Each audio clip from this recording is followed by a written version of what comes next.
রংপুরে ভিসি দোতলায় মিটিং করছে, সেখানে প্রক্টর এবং বিশ্ববিদ্যালয়ের সবাইকে নিয়ে, সেখানে আগুন দিয়েছে। গাড়িটাই তো পুড়িয়েছে, বাড়ির ভিতরে আগুন দিয়েছে। পুলিশ যখন উদ্ধার করতে গেছে পুলিশের উপরে হামলা করেছে। হ্যাঁ, পুলিশের গুলিতে একজন মারা গেছে। যেই মারা যাক সে তো বাবা মার সন্তান, আমরা সেজন্য সত্যি দুঃখ প্রকাশ করি। এবং তার বাড়ি রংপুর পীরগঞ্জ, ওখানে আমরা যাতে তার কাফন দাফন সব কিছু ব্যবস্থা করে দিয়েছিলাম।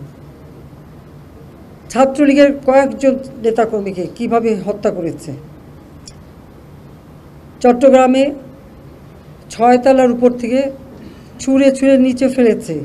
যারা জীবন বাঁচাতে ঝুলে আছে জানলা সিক ধরে, তাদের উপরে পাথর মেরেছে, হাত পায়ের রগ কেটেছে, 7 জন ছাত্রকে হত্যা করেছে। এবং এইরকম হত্যাযোগ্য আরও অনেক জায়গায়, সব বিস্তারিত বলে বোধহয় শেষ করা যাবে না। পুলিশের গাড়ি, র্যাবের গাড়ির ভিতরে র্যাবকে যেভাবে হত্যা করা। গাজীপুরে আমাদের এক কর্মীকে শুধু মারেই নাই, হাসপাতালে চিকিৎসা করতে গেছে, সেখান থেকে বের করে নিয়ে এসে তাকে মেরে ঝুলিয়ে রেখে দিয়েছে পুলিশ।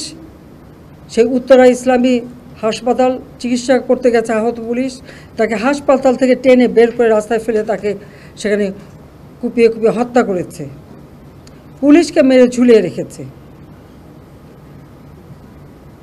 আমার মোটর কেডের যে পাইলট মোটর সাইকেল দিয়ে সব আসতো, সে ওই যাত্রাবাড়ির ওদিকেই থাকতো। ওখানে প্রত্যেক বাড়িতে বাড়িতে যে তারা খুঁজছে পুলিশের কেউ আছে কি না, আওয়ামী লীগের কেউ আছে কি না। ও যখন ওখান থেকে বের হয়ে আসছিল কাজে যাবে, তাকে সেখানে মেরে ফেলে রেখে দিয়েছিল।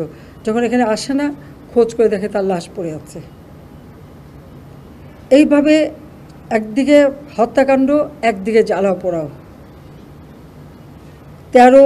2013, 2014, 2015 এই জ্বালাও পোড়া হত্যাকাণ্ড আমরা দেখেছি। আবার শুরু করলো এই 2024 সালে, যখন দেশটা এই দীর্ঘ 15টা বছর রাত দিন পরিশ্রম করে প্রতিটি প্রতিষ্ঠান তৈরি করেছি।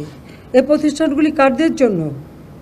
এদেশের মানুষের জন্য। তো এই প্রতিষ্ঠানগুলি তো মানুষকে সেবা দেয়, মানুষের জন্য কাজ করে, মানুষের রুজির ব্যবস্থা করে, মানুষের আয়ের পথ খুলে দিয়েছিল। সেই প্রতিষ্ঠানগুলি একে একে পুড়িয়ে ফেলা।